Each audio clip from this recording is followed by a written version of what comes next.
Hello, this is John Cleese, and you're listening to the Podcast Network.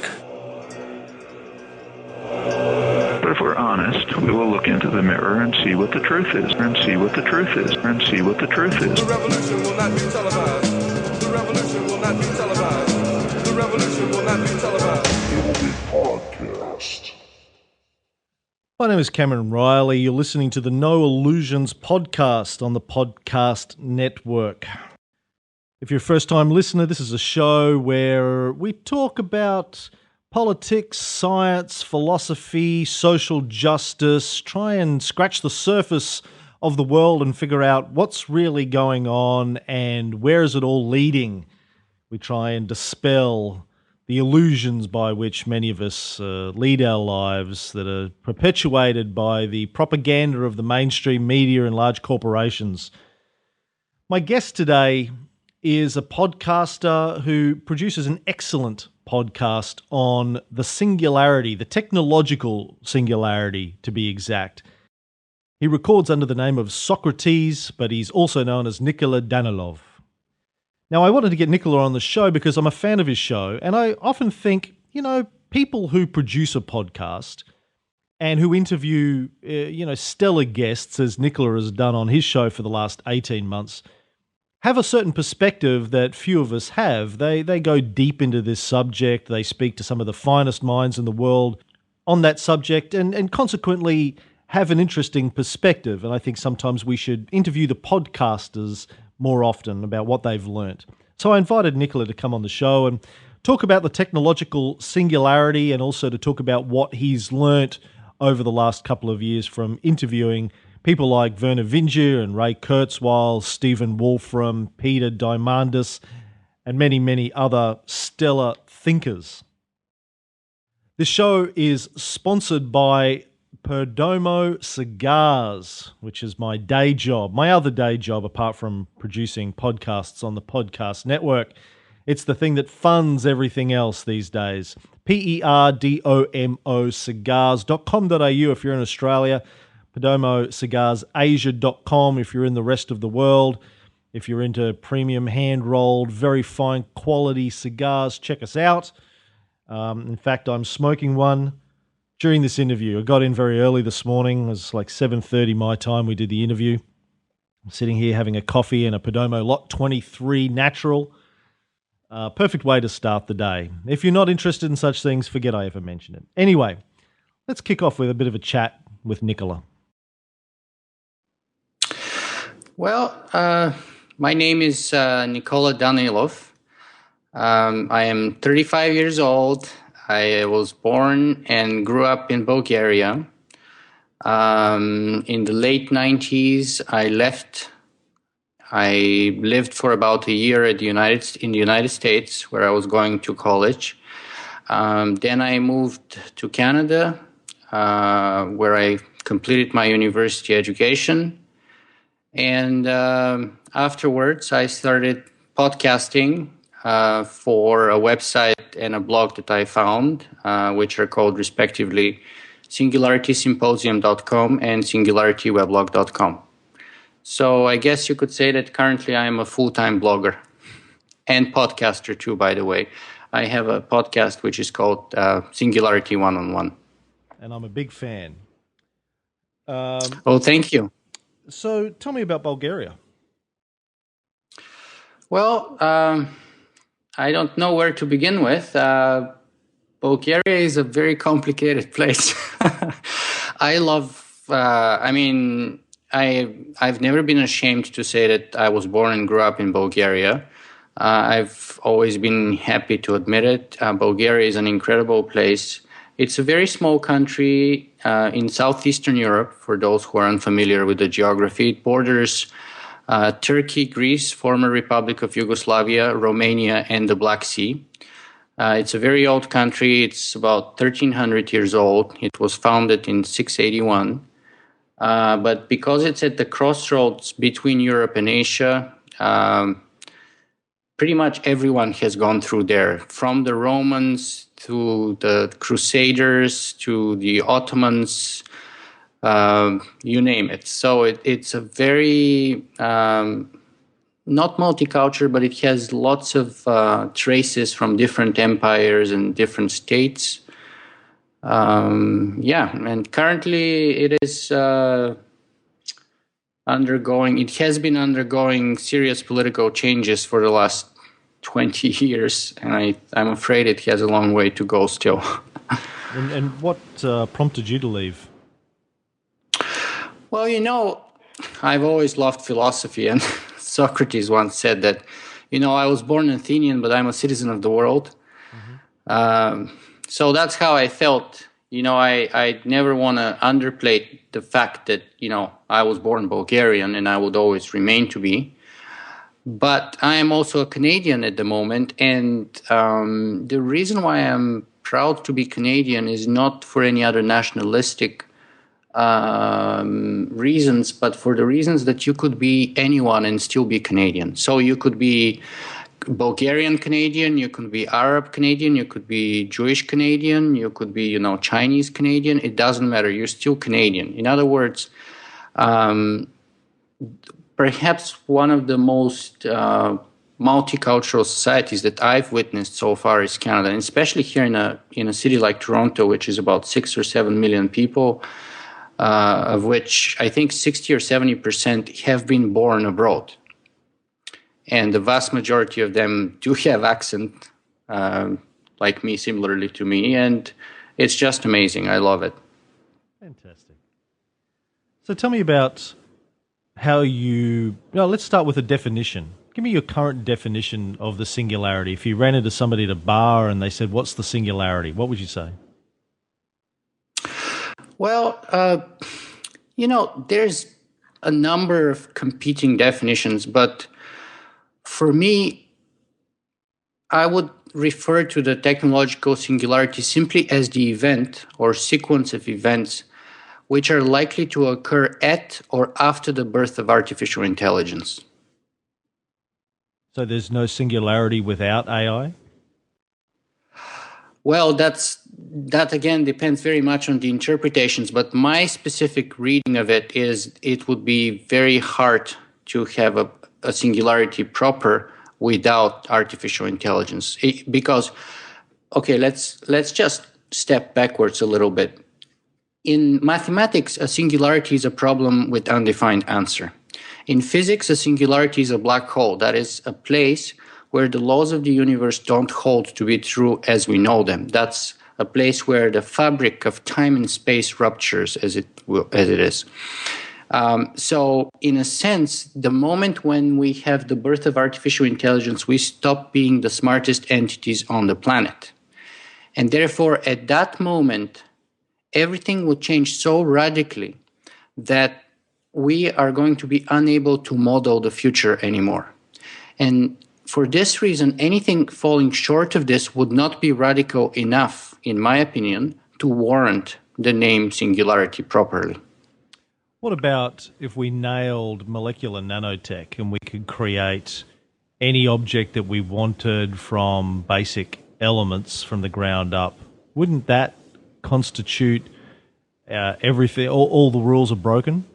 We can extend our lifespan indefinitely. We can create anything from a molecular blueprint. Economics breaks down because you don't need to buy stuff anymore. You can make it in your nanofabricator.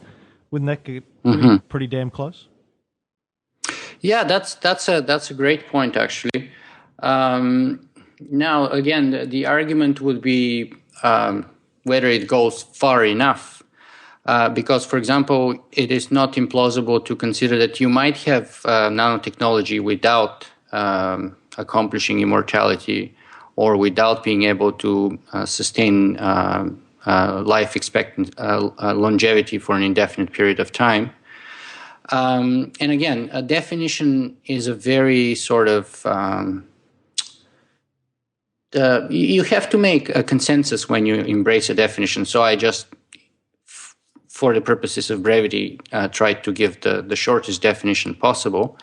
But we can unpack that a lot more, and it definitely involves nanotechnology or other breakthroughs potentially in genetics, also bioinformatics, perhaps space, any technology or computer science, any technology which exhibits so-called exponential growth. Is it also the rapture of the nerds? Yes, indeed. It has often been referred as the rupture of the nerds, or Jaron Lanier once called it the Church of Robotics. And the argument goes along the lines that just like Christianity promises, for example, the second coming of Christ and eternal life for all true believers, and salvation for those who have repented their sins. Similarly, we are going to have this techno-utopia, which allegedly is the singularity, and that specific moment is equalized to the second coming of Christ.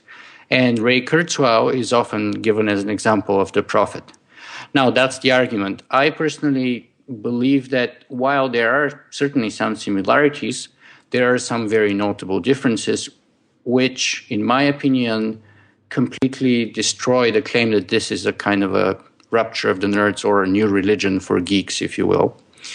Most notably, for me, it comes down to the scientific principle and the scientific method, moreover, and the fact that one has to be willing to follow the evidence no matter where it takes us. So if you start with a certain hypothesis, for example, that Christ was the Son of God or something like that, then you should have certain ways and tools to test that hypothesis. Once you start testing that hypothesis, you would come to accumulate certain amount of evidence. Then you go back to your original hypothesis, and then you compare whether your hypothesis can account properly for the evidence that you have gathered so far and that you are gathering. And if there's an incompatibility between the evidence and the hypothesis, then therefore you have to either adapt or eventually discard the whole hypothesis, right? So the crucial difference is that in religion, you basically accept the truthfulness of the hypothesis on faith. And rule number one is you never question it. And you can't question it because if you do start questioning it, then people say that you lack faith. In science, in contrast, everything starts not with faith, but with doubt. So the scientific method is basically, in a way, a recursive process of trial and error. And each time in which you find that you have an erroneous kind of a hypothesis, you simply discard it until you find a better one. Where would you say that your feelings towards the singularity are at this point in time? Are they in the category of faith? Do you believe it's going to happen? Do you think it is more of a scientific probability? How strongly do you believe in the likelihood of the singularity? Well, I mean, in a way, take for example Buddhism. I have to make the disclaimer that I'm a complete atheist. However, if there's one religion which I'm very sympathetic towards, that is Buddhism, and the reason for that is simple. That Buddhism is the only, and especially Zen Buddhism, is the only religion which can tolerate atheism and people who are otherwise non-believers. So the reason I said this is because you can choose the type of Buddhism you can embrace and how religious or non-religious and therefore atheistic it can be. Likewise, perhaps you can have people who are embracing the definition of the singularity and embracing the potentiality as religion, which is a great mistake in my opinion. And there are people like me who simply believe that based on the evidence that we have so far, this is a very probable, very likely outcome. Also, I keep open mind, in other words, what Buddhists call beginner's mind.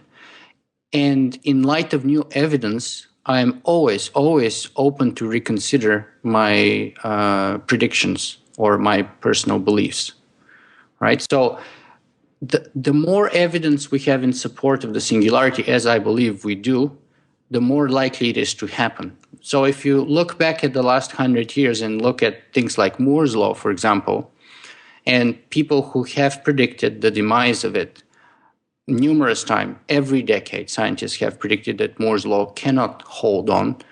And every time they have been proven wrong. So we have that for at least 50 years or 40 years or so. Now, Ray, in his book, made the observation that even before the invention of microprocessors, we had Moore's law holding true for example, vacuum tubes. And even before that, for the first sort of computers that were being used in the 1880s to do the first American census and stuff like that.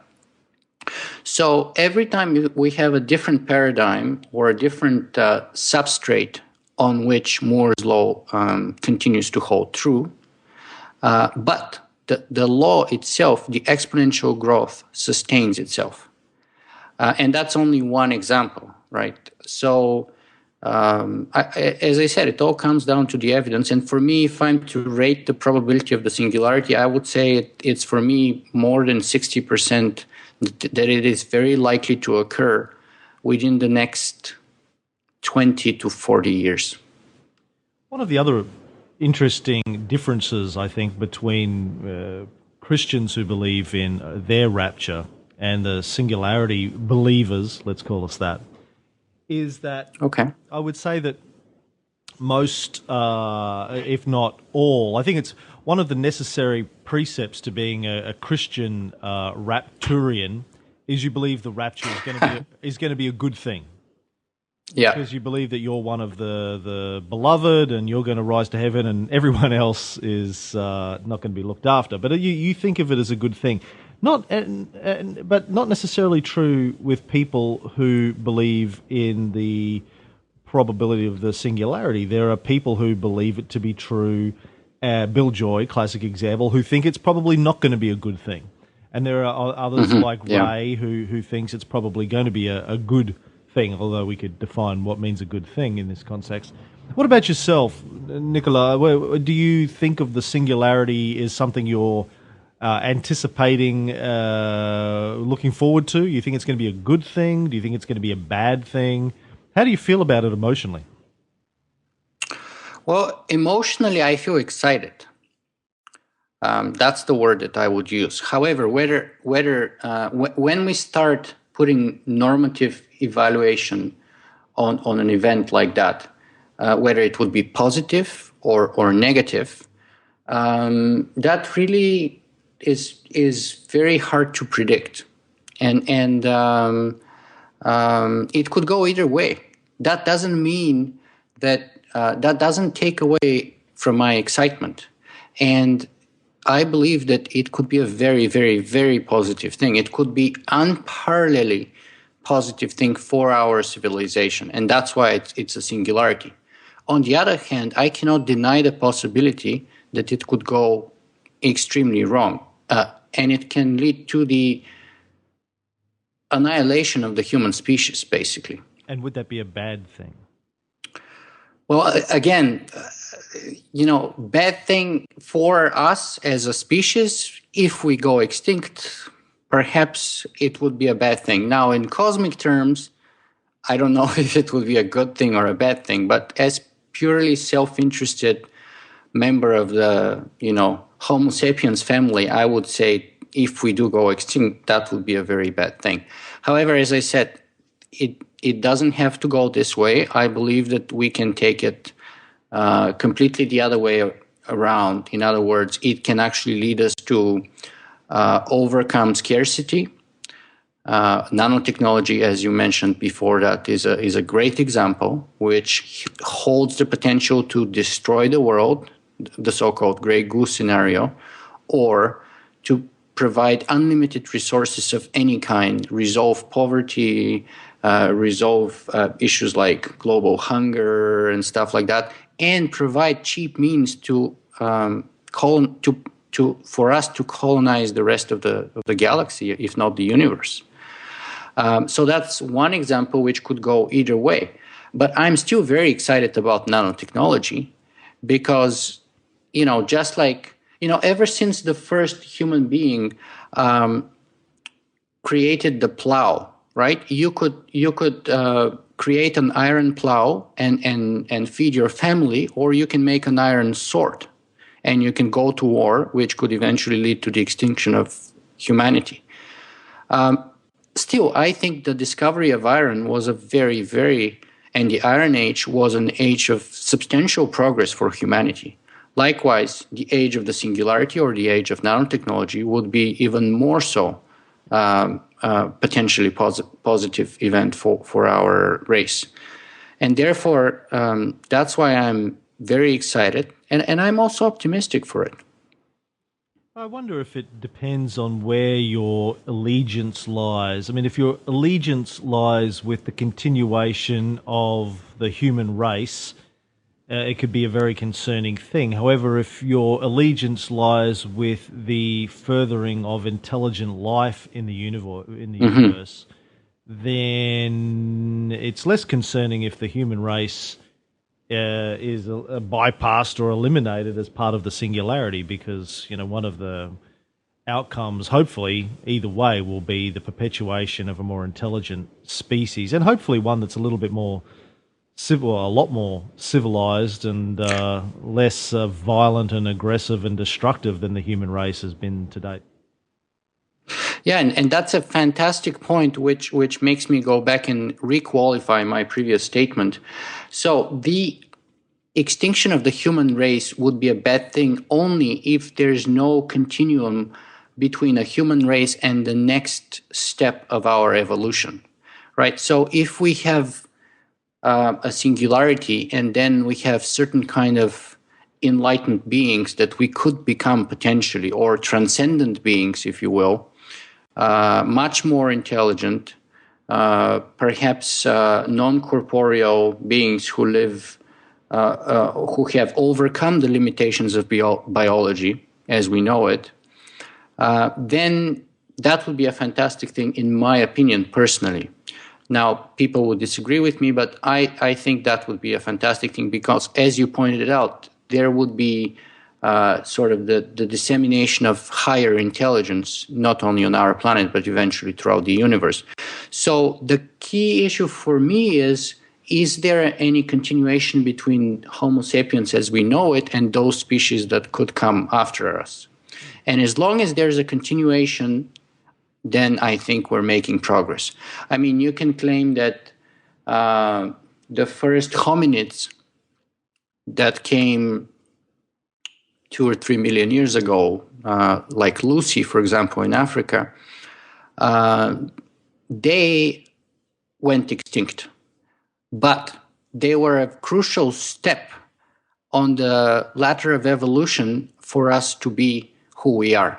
And likewise, we are a crucial step for the next step of intelligence.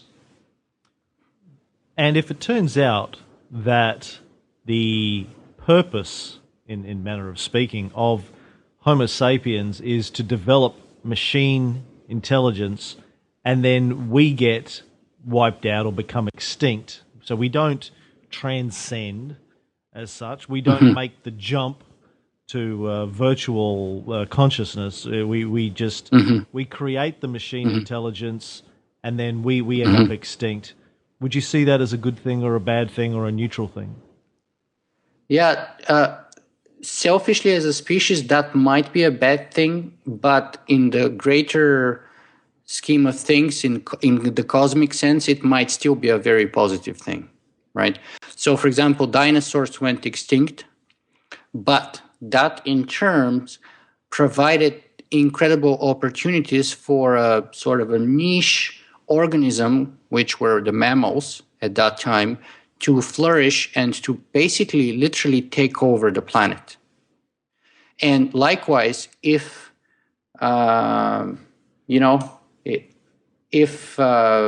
we go extinct, but from our ashes there's the birth of greater intelligence and greater beings, even though in the personal sense it may be sad, in the greater cosmic sense it would still not be a bad outcome, definitely, I believe. And you said before you give the occurrence of a technological singularity in the next 20 to 40 years a 60% probability? Yeah, I would say so, definitely. And that's actually increasing. I would have said probably a year or two ago, I would have said it was barely over 50%, and I believe that it is on the rise. That percentage is increasing. And how would you calculate that probability? What's it based on? Well, that's a great question, and it's not there's no a clear-cut mathematical formula that I can provide, but in my personal case, it is based on perhaps being exposed to more and more of those relevant ideas and basically accumulated the evidence that I was talking about beforehand. So I was very fortunate that I spent about 10 weeks this summer at Singularity University, which is located in Ames, California, on NASA's campus.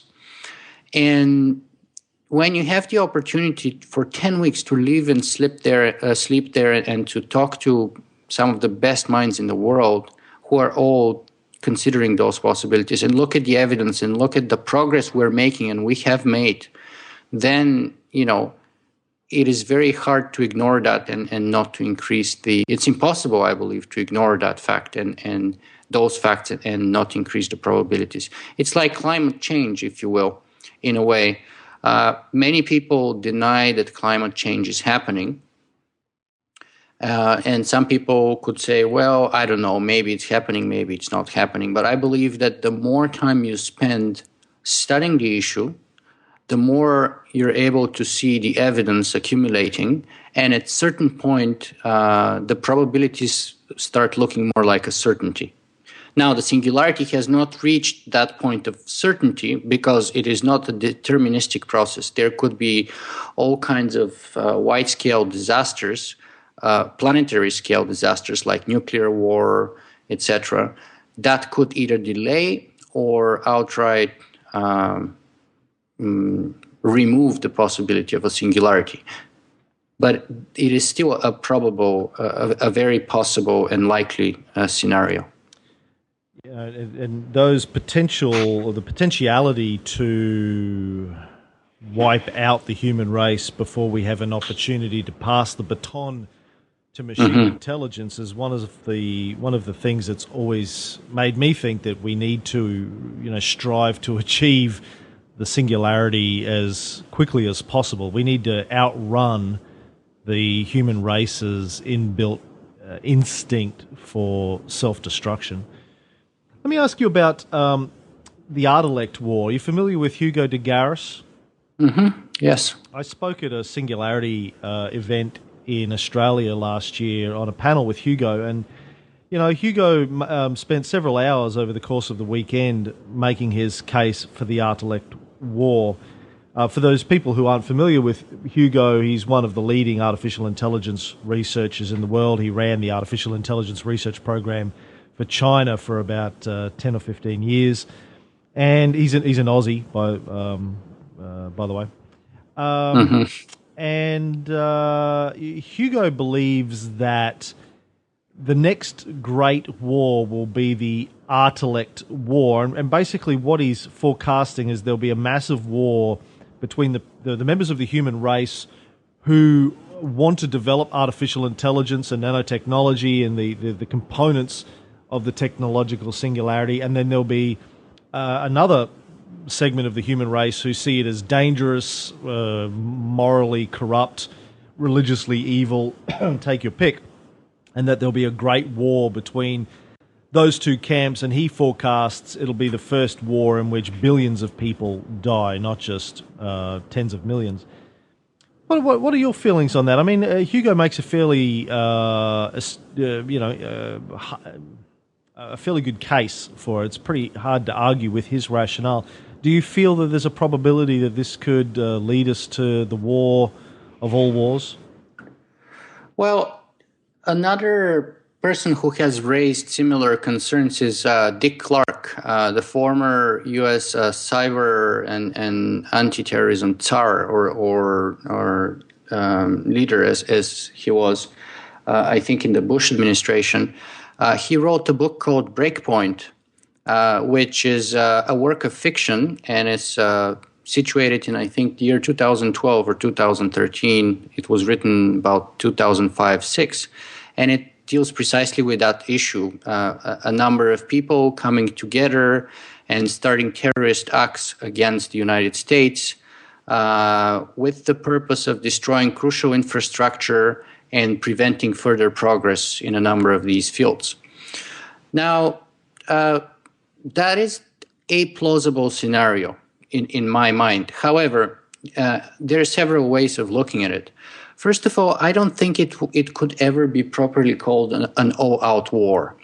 Simplistically looking at it, it would be the shortest war history's ever had, because if one side is embracing the latest and greatest of advanced technologies, and the other side refuses to do so, then it would be very hard to sustain that war on an ongoing basis. I mean, basically, the so-called Terrans would be crushed, I believe.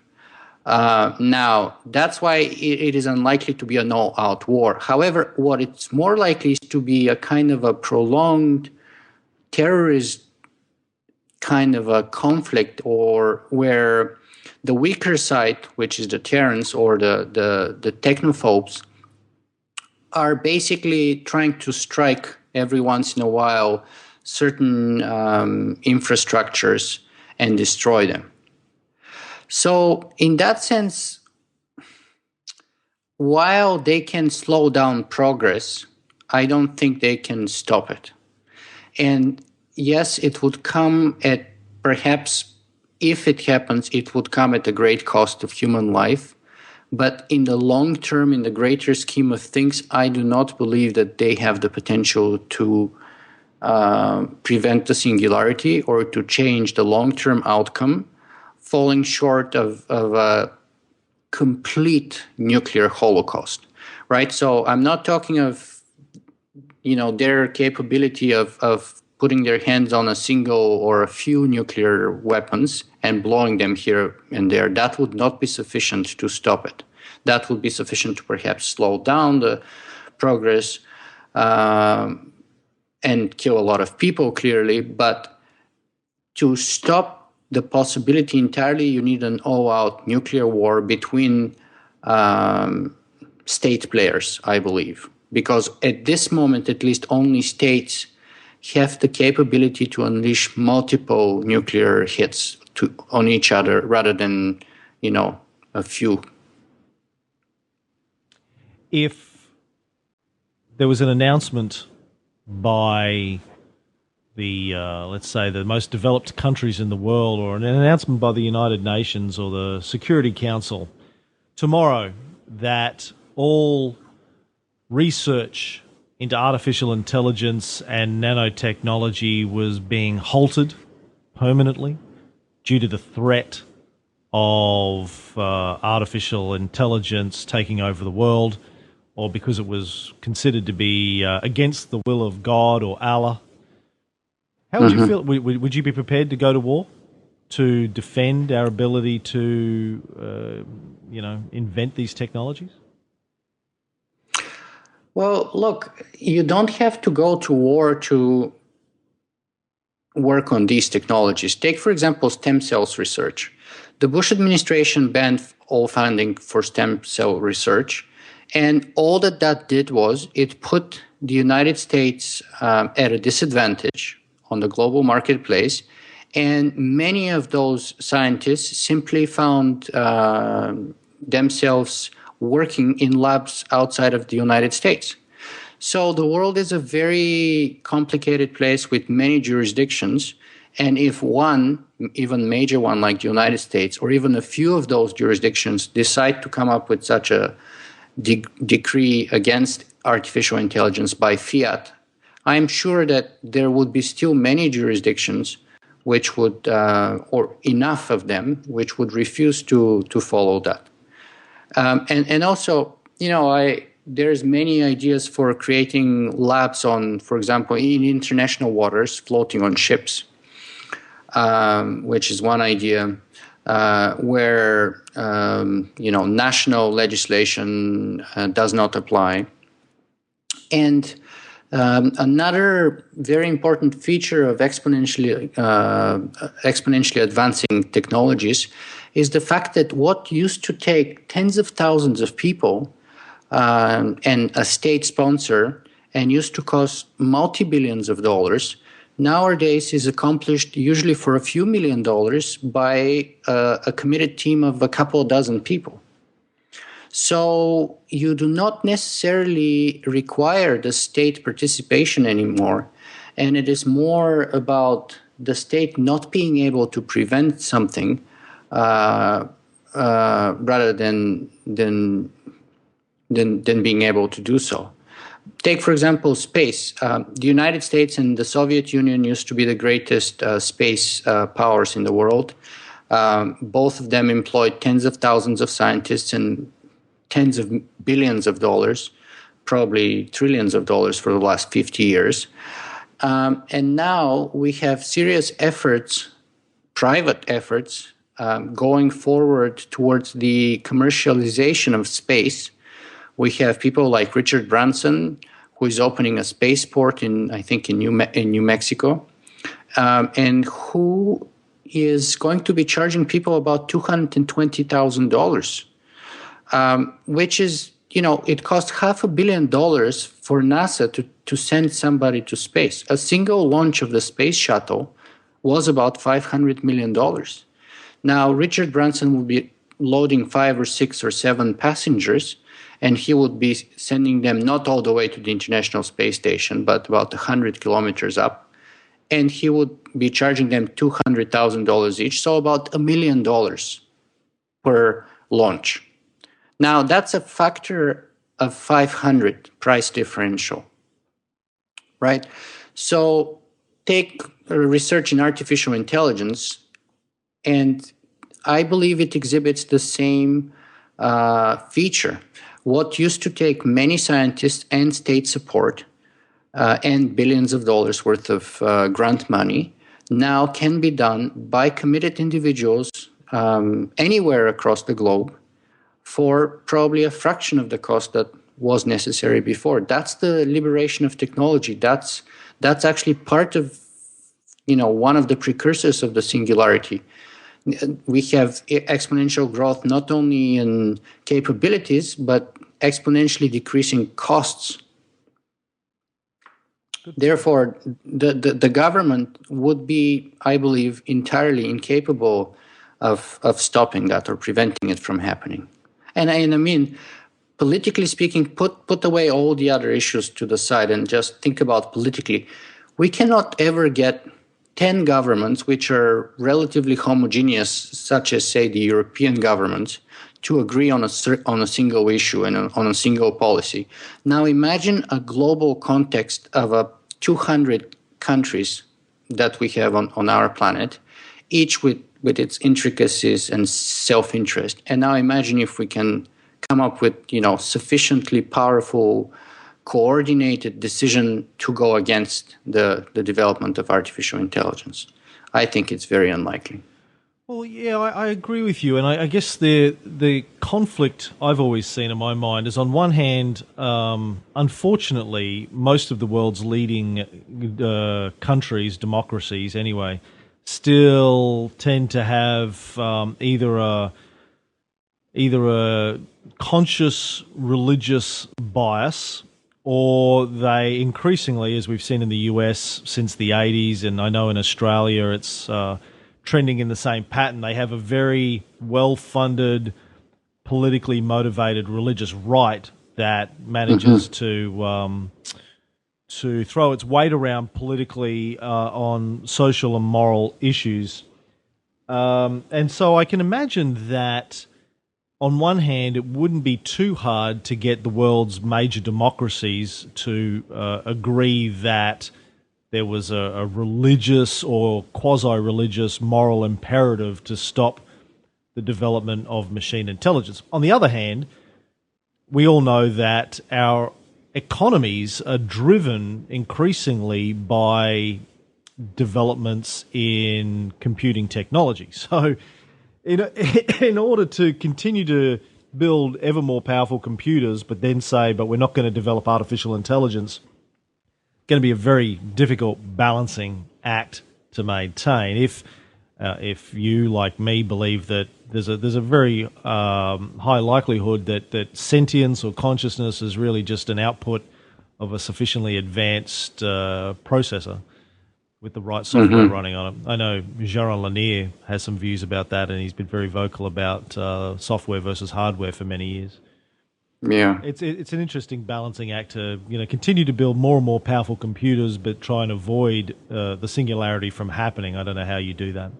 Let me ask you what one of the reasons I wanted to get you on the show. As I mentioned before, I'm a fan of your podcast. I've been listening for the last 18 months, and I've been interested in the singularity since probably the mid 90s, and it's fascinating to me to have seen it. 15, 16 years ago, if I mentioned the singularity to somebody, they looked at me like I was on drugs. And increasingly, thanks to the work of people like yourself and, of course, Ray and guys like that, it's becoming more and more common for people to at least have heard of it, know a little bit about what it means. But I was listening thinking, well, when you interview people in this field, month in, month out, over a year and a half, you're obviously going to have learnt a lot.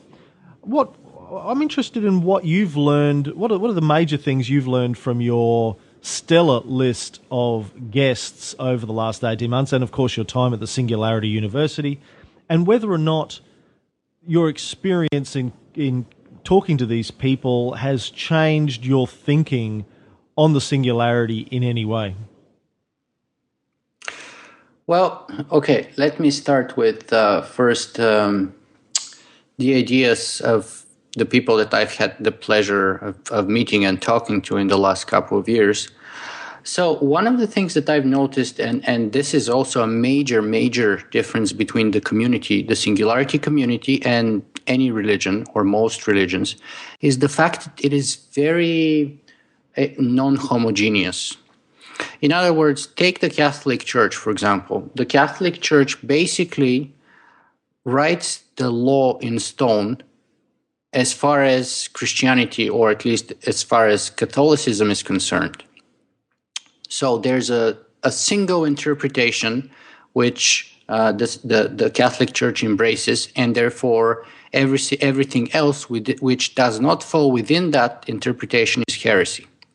Now, the scientific community, which has congregated around the idea of the singularity, is very different, because it is a number of people coming from a whole slew of different fields, from mathematics to physics to chemistry to biology to medicine to space, through computer science, through some entrepreneurs, you name it. There's all kinds of people there, each one of whom has a little bit different idea about what the singularity is and what it should be, and each one of whom works on it in their own way. So it is a lot more multifaceted and multidirectional, and that's what makes it so beautiful. And that's why also it is anything is possible, because it is free in the broader sense of the meaning of the term free. There's no single dogma that everybody has to abide by. And so that's one of the things that I've noticed that's really impressed me. Now, let me see if can you remind me again the latter part of your question? Yeah, what has your thinking about the singularity changed in any major way over the course of the last 18 months since you've been interviewing these people? Well, yes, as I said, for one thing, I think that the probability is increasing, and it is a much more likelier event than I previously anticipated. So my thinking has changed in the sense that I believe this to be now much more likely than I believed before, and that happened directly as a result of me communicating with some of whom I would call, some of the smartest people that I've ever had pleasure to talk to. At the same time, though, I have to notice this too, because again, this is not a religion. There are some very notable people who do not believe that the singularity is a viable possibility or is unlikely overall. And I'm always very surprised to see who draws the line where. So I had the pleasure of interviewing Charlie Stross, who wrote a fantastic science fiction book called Accelerando, and who is well known across the world for his very hard science approach to science fiction. And despite of him writing that book, he believes that, as he put it, the world is a complex place, and easy and simple ways of explaining it and understanding it are usually wrong. So in his opinion, for example, the singularity is too simplistic, too easy, too convenient, and too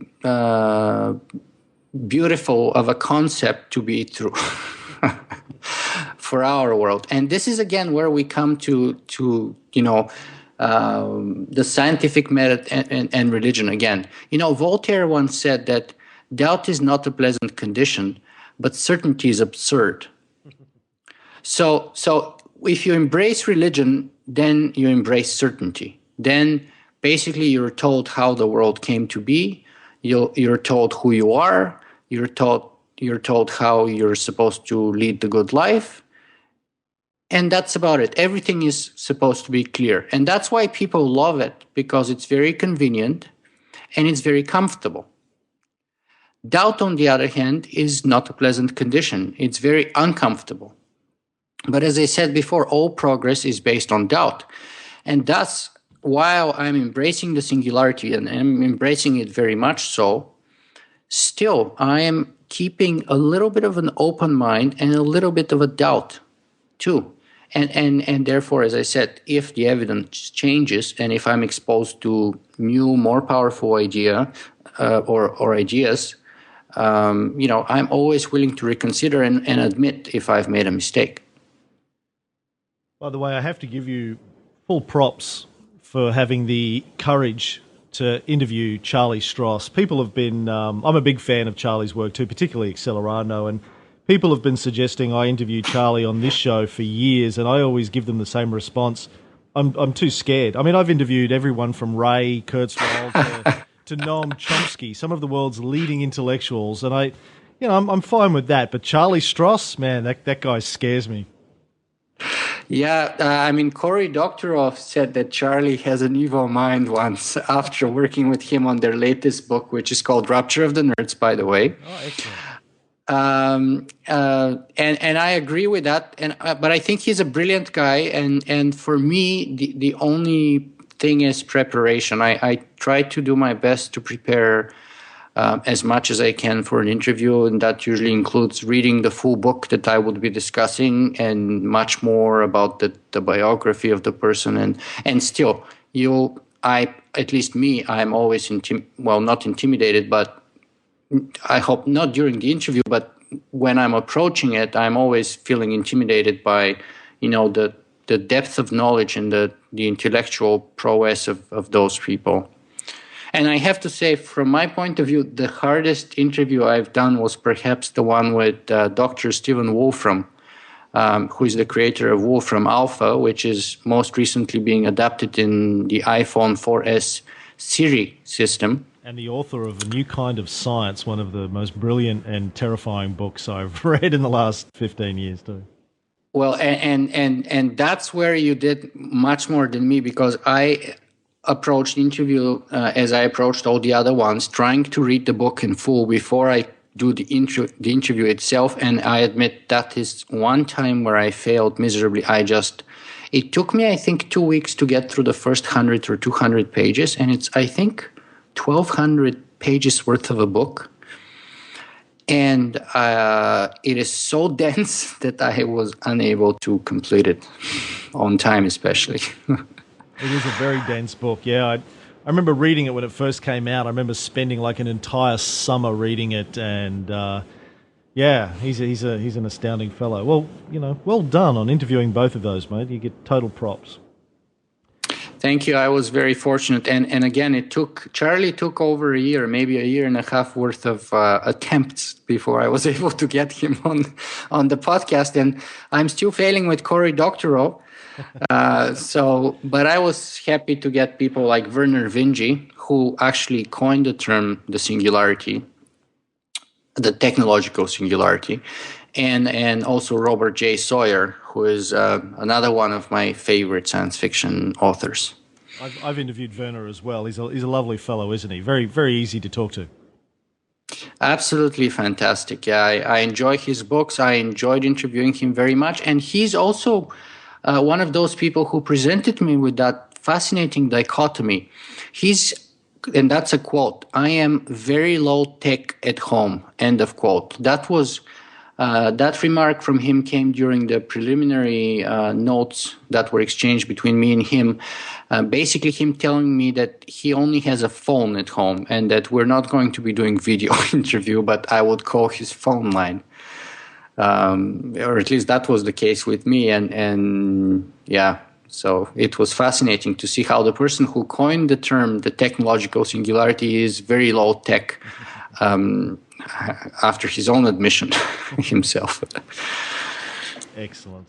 Well, Nicola, thank you so much for taking the time to chat with us and share some of your learnings and thoughts. Of course, people can listen to your podcast, the Singularity podcast, Singularity One-on-One, singularitysymposium.com, the Singularity weblog. Is that the right name for it? Yeah, the easiest way perhaps is to go to singularityweblog.com, and I have links both to the Singularity One-on-One podcast there and to the website, which is called singularitysymposium.com. And on Twitter at SingularityBlog, yeah? Absolutely. You got it. Before you go, tell us one thing about yourself that people probably would be surprised about. You got me.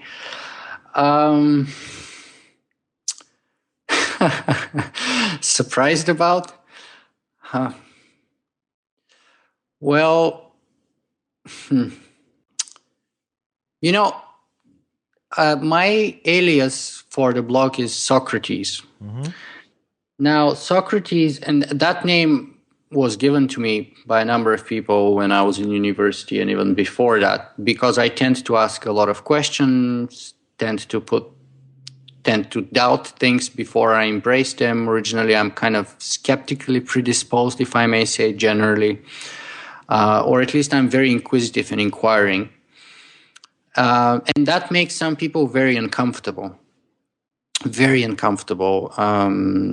Just like people who perhaps like philosophy may be surprised to find out that many people disliked Socrates for his behavior and eventually ended up sentencing him to death. So perhaps people might be surprised to find out that even though I'm very nice on the podcast, I tend to be a little more confrontational or too inquisitive and too questioning in person than some people are willing to tolerate. Some people take it great. Other people cannot stand it. Because the thing is, I am not very good diplomat. I don't beat around the bush. I believe that the shortest distance between 2 points is a straight line. I do not embrace useless preambles. and I I go for the point usually, and yeah, that has its pros and its cons. My wife often says to me, "Stop talking to me like I'm somebody on your podcast."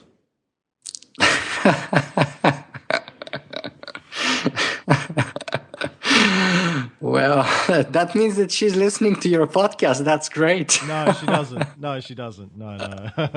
She just knows what I'm like on the podcast. Well, Nicola, again, congratulations, and I guess thank you for doing the podcast. It's a great information resource, and I think that people like yourself play a huge role in bringing awareness and understanding around these sorts of issues, and it's a tough job to do it day in and day out, and you do a terrific job. And I hope I get to Toronto one of these days soon, and we can catch up for a chat in person. That'd be great. And if you're ever in Australia, make sure you drop in, and we'll look after you. I myself haven't had the pleasure of visiting Australia yet, and I'd love to. But whatever may be the case that happens first, whether me popping over there or you coming over here, absolutely, I'd love to get together and get to meet you personally. We'll have to get you down for the next Singularity Summit. It's on usually later in the year, sort of August in Melbourne. We'll have to get you down for the one next year. Mm-hmm.